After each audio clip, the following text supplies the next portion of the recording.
So we only have three things left to talk about. That'd be AC joints, um, clavicle, and scapula. So we just got a couple of views for, and we already talked about one of the views for the scapula. So we only have a couple of views for each one of those. So with our AC joints, they're going to be AP projection, upright, and what we're trying to accomplish with AC joints is to show that separation. So again, AC joint separation, that's your separated shoulder. That's where the joint between the acromion and the clavicle is kind of stretched out a little bit, right? So in order to visualize that joint, what we have to do is we have to put stress on it. All right, so it's going to be what we refer to as weight bearing. And weight bearing, we're going to look at a few different things in weight bearing exams. And in some cases, the patient's weight, their own weight, will provide the weight for weight bearing. For example, whenever we do knees, we have a patient stand up. And if we're doing weight bearing knees, the patient just stands up, and that is weight bearing. In this case, though, you don't have a whole lot of weight on your upper extremity, even whenever you stand up. So what we're going to do is, for these, what we're going to do is position the patient kind of like their body position is going to be kind of like an AP of the chest, right? So they're going to be upright.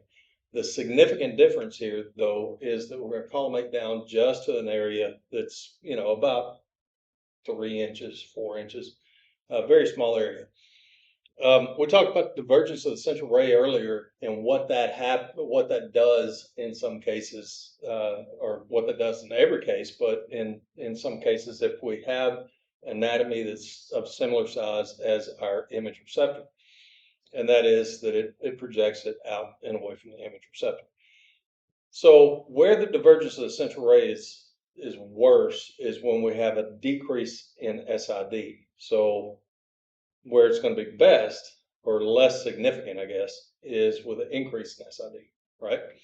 So this is the only upper extremity exam that I would recommend shooting at 72 inches. Everything else, 40 inches is fine, but I would really recommend your AC joints that you do at 72 inches.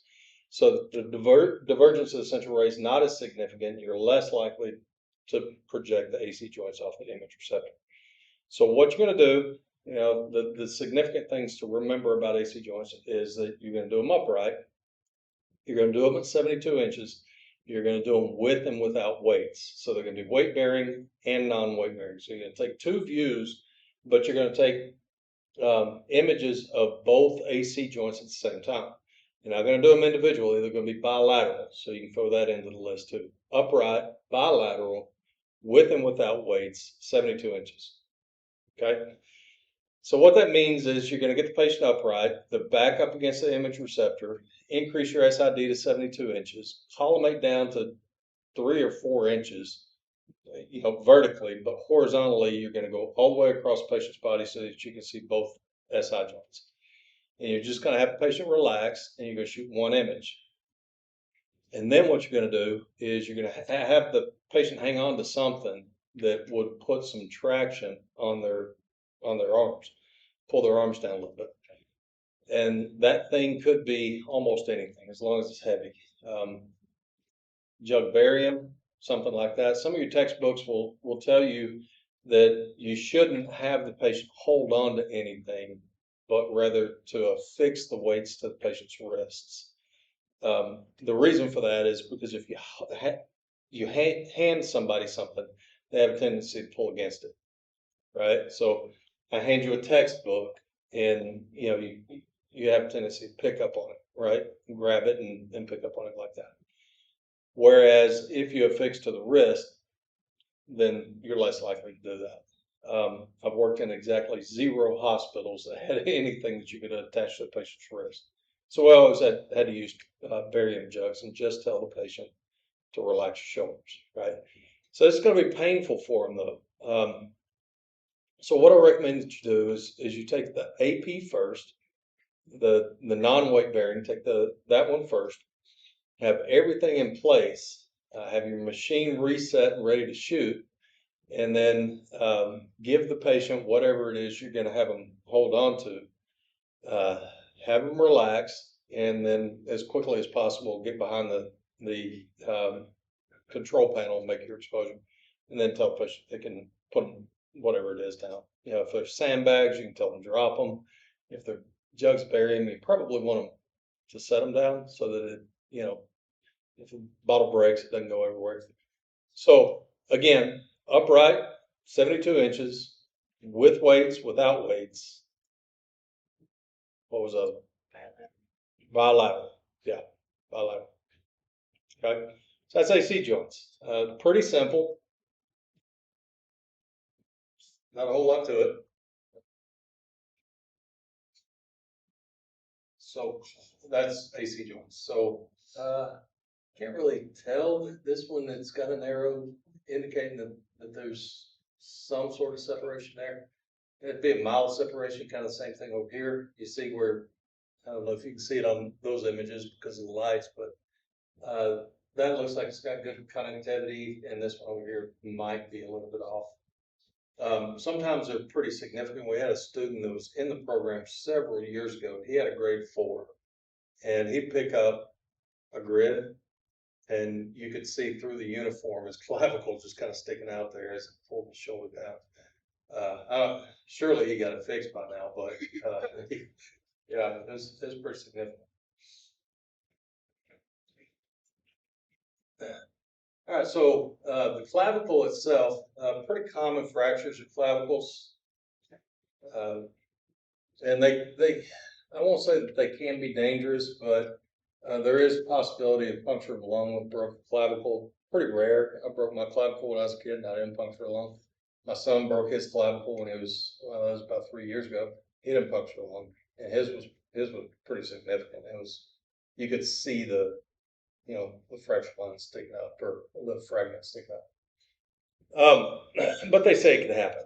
So you can shoot them AP or PA, and but we can't get 90 degrees from each other, right? Because 90 degrees from here would either put our clavicle perpendicular to the image receptor covered up by both shoulders, or you know, the other 90 degrees would be shooting from the feet up, which puts the entire body on clavicles. So you can't get 90 degrees from each other for clavicles. So the best we can do is an AP and an AP axial, which is most common, but you can do PA and PA axial. So this is another one of those things. I'm not real sure why we do AP and PA. We put it closer to the image receptor and, you know, not have the magnification thing. So what we're going to have then is our, you really need to use tight collimation on this as much as you can. And the reason for that is, again, because your radiation field is going to be sticking up above the clavicle. So we're just focusing on the clavicle. Your radiation detector, again, if it's just a little bit smaller than this, and you put it centered on the clavicle, then you're going to get direct radiation exposure to the radiation detector pretty quickly. And what that's going to do is you're going to get significant amount of ionization in that radiation detector, and it's going to send a signal to the timer circuit to discontinue really, really quickly. So you're going to get underexposure, right? So tight collimation to try to get rid of some of that direct exposure to the ionization chamber prevents that. Or you can set a technique, one of the two. So your image receptor is not going to be more than about a 1.5 inch above the top of the shoulder, and make sure that you include from medial to lateral clavicle. You can do it PA. Really, the steps are the same,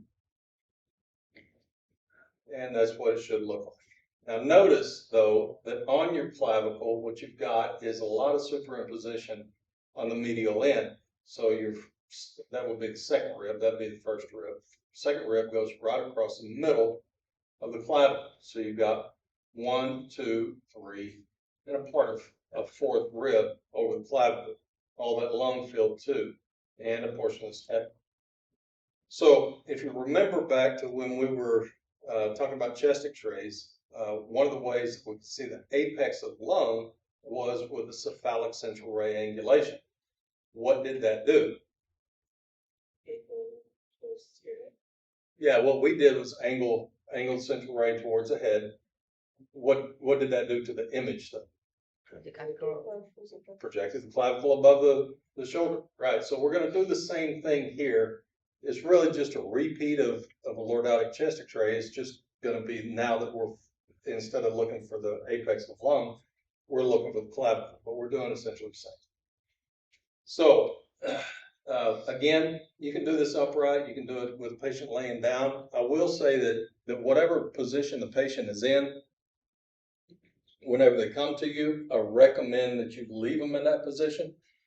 Shoulder pain is positional, meaning that if they're laying down, it hurts to get up. If they're upright, it hurts to go down, right? So if they come to you upright, you're going to hurt them putting them on their back, and you're going to hurt them again sitting them up. So if they come to you in a wheelchair, shoot them in a wheelchair. Shoot them, if they can stand up, go ahead and stand them up, put them at the wall bucket. Put them on a stool, something like that. Just don't put them on a table, right? Because it's going to hurt going down and coming back up. So a lot of positional pain.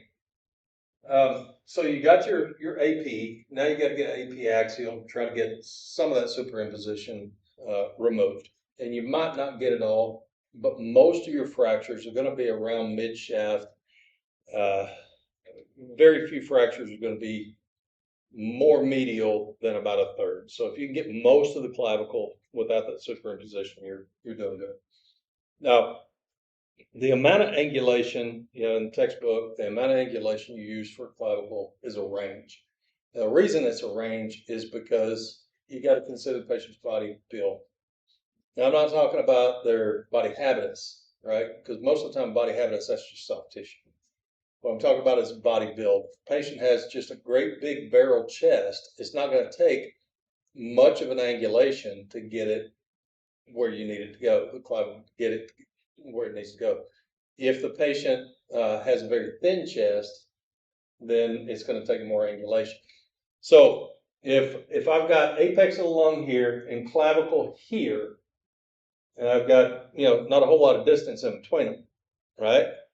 Then it's going to take quite a bit of angulation, as opposed to if I've got, trying to keep it more similar, if I've got that, it doesn't take that much. You see that? So the broader the patient's chest, again, nothing to do with body habitus in this case, it has everything to do with, are they barrel chested or are they thin chested? The thinner the thorax, the less angulation you're going to need. All right, the thinner the thorax, the more angulation you're going to need. The thicker the thorax, the less angulation you're going to need. Okay, so AP axial, AP axial is always going to be cephalic. If you elect to do PA and PA axial, then your angulation is going to be identical, but it's going to be caught at instead of cephalic. All right, so anything you do AP, you can do PA. You just got to reverse everything. Okay, so it says 0 to 15 degrees for your angulation, standing 5 to 30 degrees cephalic.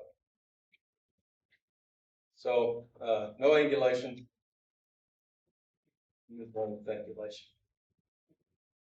You know what? Let me see if I can find this.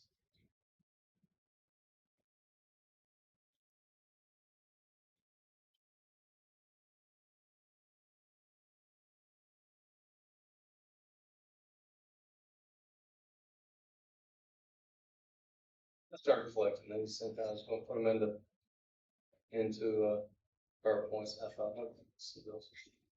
Yeah.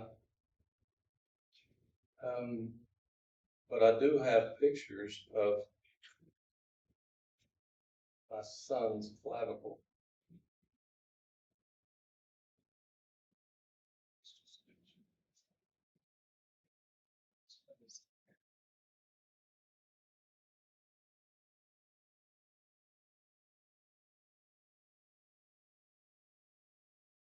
There we go. Taylor's clavicle. Wow, why isn't it bigger now? Okay, so that's post reduction. That was after it was set. This was 4. So there's a portion of the clavicle, there's another portion of the clavicle. Yeah. Yeah. We did a number on it. Was it football? Yeah. Yeah. And that was the last image. After the most manipulation of it. Yeah. You know, see how small you can collimate down. Recommend maybe not do that on your first clavicle, but sometime you should be able to collimate down to almost not clavicle. So, since we're here, kids, the lack of bones in a kid's hands is just freaky, just absolutely freaky. Broken clavicle there too. Let's see. Dislocated shoulder.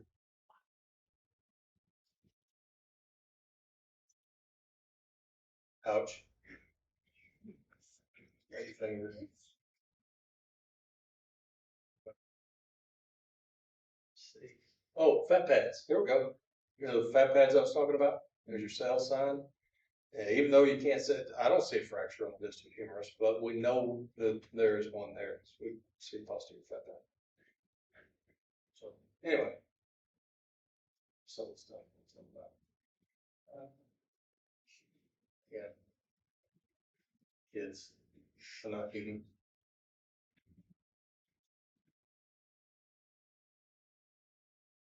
Okay, so scapula is the last thing we're going to talk about. And really the only thing we need to talk about is AP. We already talked about the lateral Y view. So the AP, what we're going to do for the AP is it's kind of like shoulder, but now we're going to orient our collimated field vertically so that we've got our 12-inch dimension this way and our 10-inch dimension that way. We don't need to see the medial end of the clavicle. And what we're going to try to do is get the scapula out from underneath the ribs as much as we can. So if you abduct the patient's arm to 90 degrees, that's what it accomplishes. So abduct the patient's arm to 90 degrees. If you go above that, then it starts to oblique a little bit and you're going to get some distortion of the scapula. So 90 degrees, and that's it, if the patient can get there. That pulls the scapula out from underneath the ribs as much as it can without obliquing it and distorting it. You can also shoot a breathing technique on this one as well. It's a little bit more difficult because there's not a whole lot of tissue there. So what you may have to do is make your exposure while the patient is either in the middle of inhalation or exhalation. So it's kind of a limited breathing technique, or you can tell the patient, I want you to take in a big deep breath and slowly blow it out. And while they're blowing it out, make your exposure down in the middle of it. Same thing for ribs. We're going to get into ribs later in the semester. Probably just going to be an assignment because of 15-week semester. I don't think we have time to get into it. But it does the same thing. You can see the ribs without the lung markings being quite so significant. So abduct the humerus 90 degrees, and then, that's really pretty much about it. Shoot to the middle of the scapula.